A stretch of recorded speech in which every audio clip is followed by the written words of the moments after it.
quick episode recap. Prior to their invasion, Yhwach relays their king's order to kill the captains whose bankai were stolen by them. The Sternritter questions this decision, feeling it should be a simple matter to handle. He explains that Yhwach predicts the captains will use what little time they have to train to compensate for their lost powers, and by mercilessly defeating them, they would be tearing down the Shinigami's pride and their last grasp at hope. Amused with the plan, they are ready to cause more havoc, and Yhwach reiterates Yhwach's order for them to annihilate the enemy instantly. In the present, Bleach has engulfed the capital city of Seoul society. Watching this happen from far away, the 13th Division 3rd Seats quickly call out to their captain, while Ukitake quietly sits within a strange temple. Captain Commander Shunsui overlooks the frozen city with his Lieutenant Nanao, admitting he was not expecting them to lose their territorial advantage, having planted traps across Seoul society for their next confrontation. Overlooking the city on his throne, Yhwach explains to Uryu how the Quincy had fled into Seoul society when they lost the war 1,000 years ago. They used the spirit energy available to form a hidden city in the shadows of the capital, where the Shinigami would least expect them to hide, calling it the Invisible Empire, the Wandenreich. As the 12th Division falls into confusion and dismay, Azkin promptly calls the invasion a success and points out that unlike the living world, Seoul society is brimming with spirit energy. The Quincy quietly gathered their strength for the past 1,000 years from within the shadows. Yhwach informs Shunsui that they did not break through their soul shield, but rather simply appeared from inside it. Shunsui thanks him for the explanation, musing that Yhwach has capable subordinates. He introduces himself as the recently appointed Captain Commander, and Yhwach likewise states he is the Sternritter Grandmaster and Yhwach's aide. He came to quickly end the war, asserting that his lord loves peace, hence ordering the Wandenreich to annihilate the enemy instantly. Back with the 12th Division, at the researchers' confusion, an exasperated Azkin reminds them that he has always been here, and wonders if their department is intelligent in name only. Captain Mayuri suddenly appears from a door from behind him, noting that the Quincy operating from the shadows, and creating another world that exists in the same space is absurd. Both he and Nemu step out, revealing themselves to be clad in garments emitting bright light. Mayuri clarifies that he deduced the Wandenreich were making use of shadows, so he also modified his lab to not emit any shadows, and invites Azkin to find out if his department is intelligent in name only. Battle engulfs the former 10th Division barracks, and Bazz casually makes his entrance while calling the Shinigami idiots. After sending off his subordinates, he prepares to move as well, only to stop when his flames clear to reveal the Shinigami unharmed from behind a wall of ice. Toshiro approaches him with his lieutenant, Rangeku, and admits that while it's too late to stop the Wandenreich from getting through, he could at least stop Bazz's flames. Amused, Bazz recalls Toshiro as the ice captain that got his bankai stolen by Tsung-do, which prompts him to introduce himself, and Bazz reciprocates, declaring that they are a good match for each other. Elsewhere, a confused Mauricio wonders what happened and where his family mansion went. His scared sister then pulls at him, begging for him to stay, but he insists he must go, assuring Moreo that he is fighting to protect not only her, but the family, their neighbors, and Seoul society as a Shinigami. Before he could leave, however, BG9 appears near them, and Mauricio recognizes him as the one who stole his captain's bankai.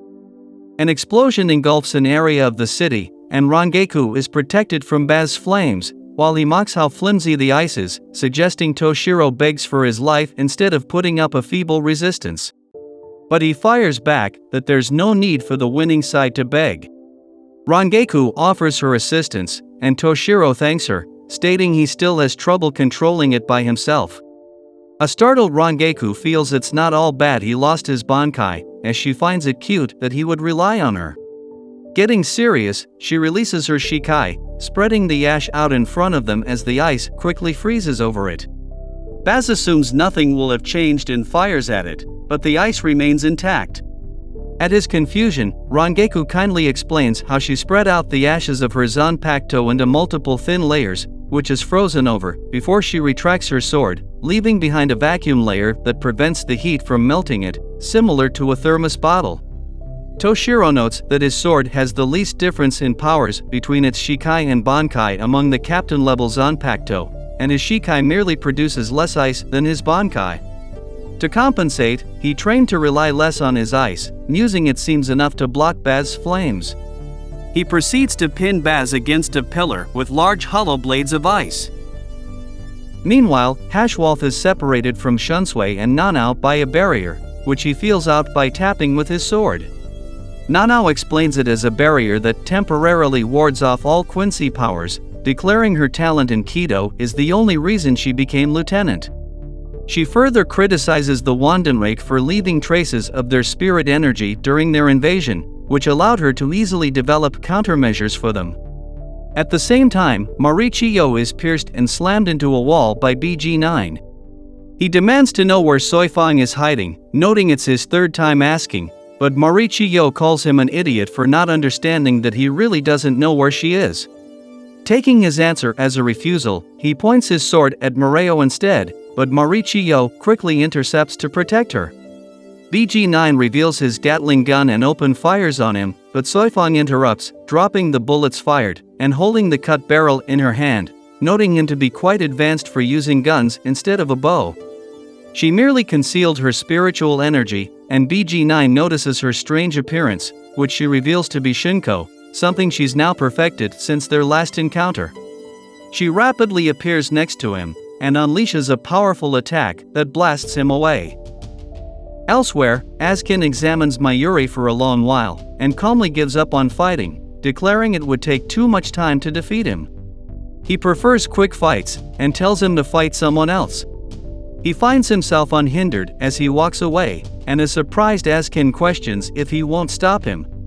But Mayuri doesn't care, stating he needs more time to analyze Askin anyways, and surmises that Askin is trying to goad him into attacking, making Askin relieved that he didn't give away his abilities.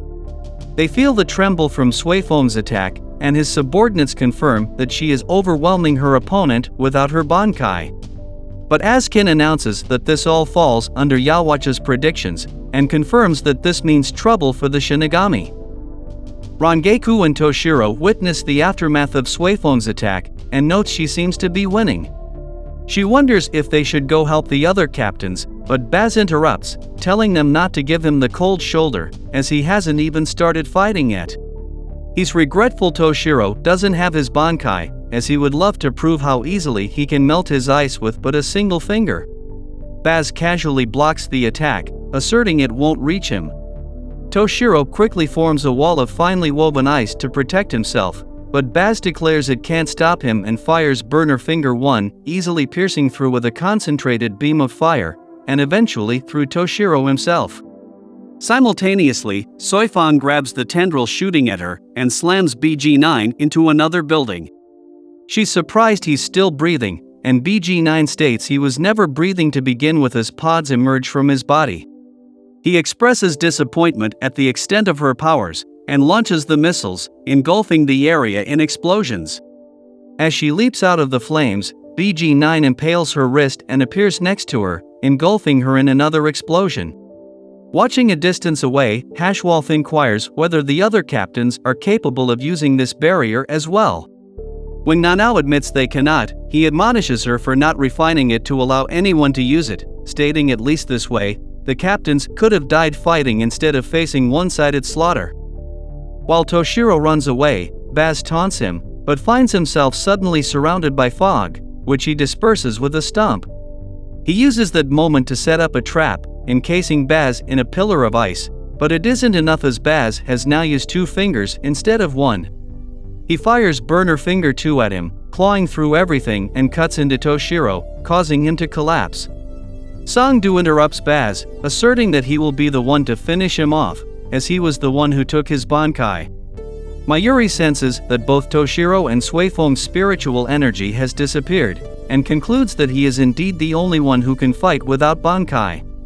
Suddenly, Urahara contacts him, revealing that he has found a method to reclaim the stolen Bankai.